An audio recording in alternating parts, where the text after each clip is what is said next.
Jeremiah, you started this Love Haiti Fund 3 years ago last month. What kind of strides have you made, and are you where you want to be at this point? I mean, just from starting it in the beginning, we never really thought, or I never really thought it would come this far. You know, when I started the Love Haiti Fund, it was actually another friend of mine, Corey Furnace. He's actually not even really able to help as much as he used to be able to. But he just wanted to do a t-shirt. That's where it started. Like, let's do a t-shirt, we can get business to sponsor it, and we can sell it in our high school. That was the goal. And at that point, I was like, well, we could do that. That would be cool. That's definitely a cool part. But why not make it bigger? You know what I mean? Let's make it something that's really official, and an organization, and something that the school can really do, and the school will support from like the office and everything. And so just from that point to now, we fed thousands of people, you know, sent 100 kids to school so far, paid for medical bills, and just are in the stage now where we're going to start making businesses in Haiti. And so we really just come leaps and bounds from where we started. And I don't know if I could say like, oh, this is where we thought we would be in 3 years, but it's definitely, I'm happy where we are, and I know that it's going to continue to grow. So it is so impressive. You go over there, you pick a hospital, and you decide to cover the medical costs of kids on an entire floor. Yeah. Yeah, well, that happened, the way that happened was we actually, one of the times we went, there was a little kid that died. And with that happening, in witnessing that, every time we go, I want to go to that hospital and just help everybody out. So that would never happen again, because we were an hour, 2 hours late for a kid that couldn't afford $6 worth of a medication that would have saved his life. And so just seeing that is completely horrible to witness and be a part of, and seeing somebody crying over something so small.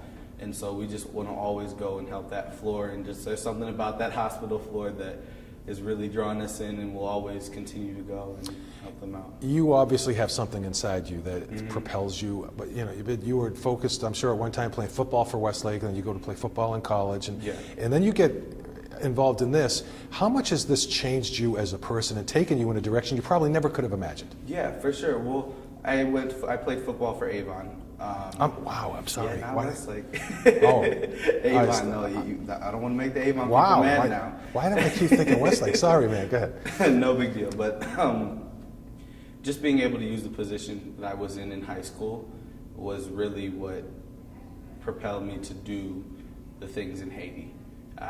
Coach Elder is a head high school football coach at Avon, and he told us, use the position that you're in as a person and as a icon almost in this community to really do something for somebody else. And having that opportunity to do something for the people in Haiti is just amazing. I'm trying to think. You said how has it affected you? Yeah, I mean, this has taken you, you go back 5 years, you probably couldn't have imagined where you would be right now as a human being. I mean, just the impact. Just as a person, for sure.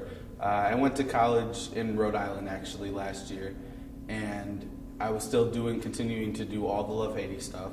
I was continuing to help all these people that were in Haiti, and I didn't let that going away and going to school and playing college football affect what I was doing in Haiti. You know what I mean? And that, as a person, it showed me that there's things that are more important in life. There's football, there's school, there's your success that you want to have, that you work, whatever you want to do. But there's people that are when there's people that are depending on you, you can't afford to be, not complacent. You can't afford to be complacent. You can't afford to not work to help them. And so with the situation I went through when I was at my school, I had a head coach that obviously I just couldn't get along with. He was telling me, that I wouldn't be able to be successful in life if it wasn't through him, and that obviously isn't the case. And, a lot of the times people will have people tell them things like that, and have people in their lives that'll come against them and say things like that, and they'll think it's true. And with going to Haiti and helping all those people, I know that that's not true. You know what I mean? I know that there are people down there in Haiti, my friends that I consider almost family, that really need my help, and I wasn't going to put up with that. So for sure, it's definitely helped me grow as a person. You have now about 100 kids that you've put into school in Haiti. You've covered medical costs. What else is long-reaching? So that you go down there twice a year, but as you come back here, things are still happening. What else is still making that kind of an impact on those kids? Like right now in Haiti? Yeah. Just definitely the schools. Every time we go down, there's always another need.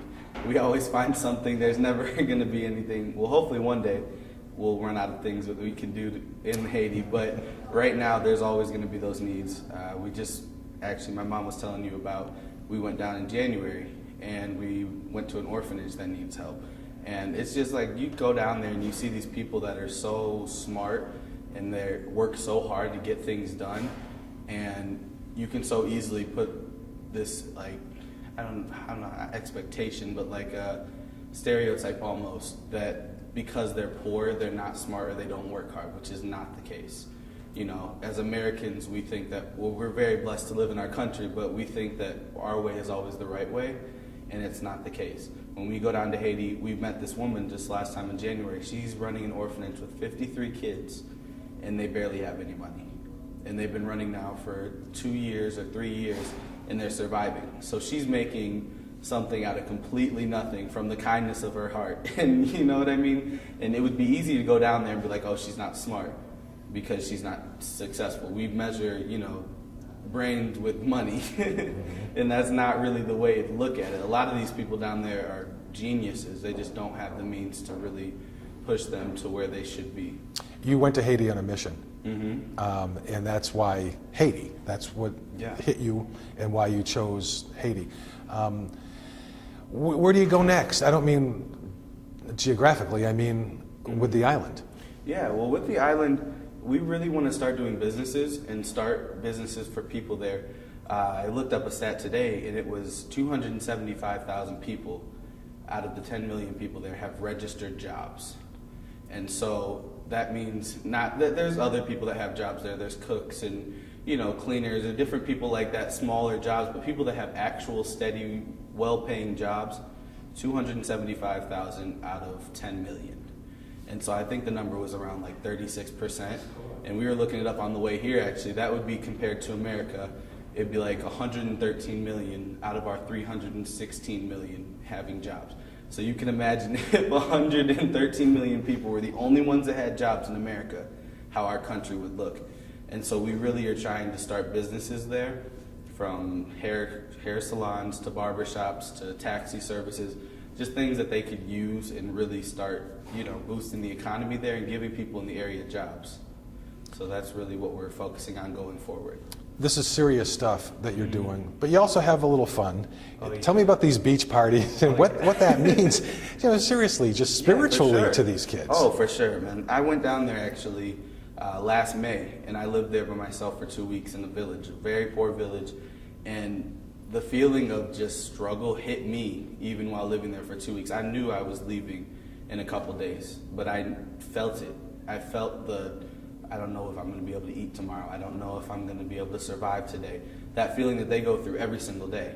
That's something they feel every day when they wake up. They don't know if they're going to eat today, if their kids are going to eat today, if they're going to be able to provide for their family or even themselves.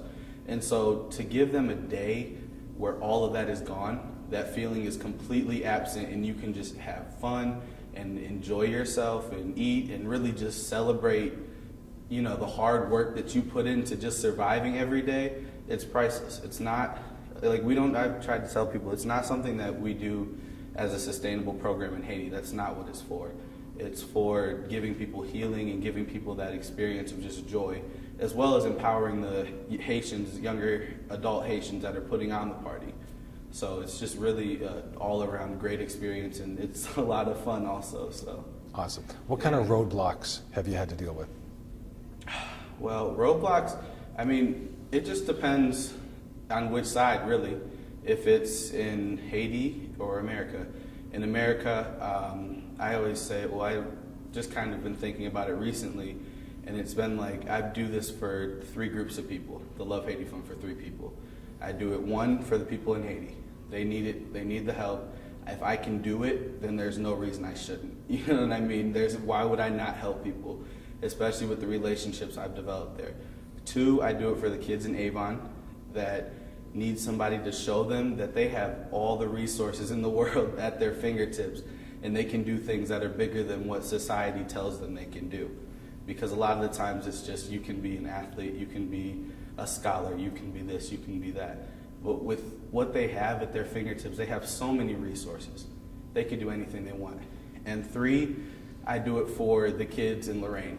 I'm originally from Lorain, Ohio, and there are kids there that live in poverty as well and have very similar situations to kids in Haiti.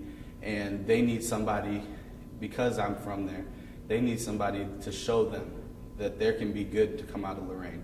You know what I mean? People say that they're a product of the environment they see. And if that's the case, then it's my obligation to show them that, look, you can be whoever you want to be in this world. You can grow up. You can go out of here. You can be successful.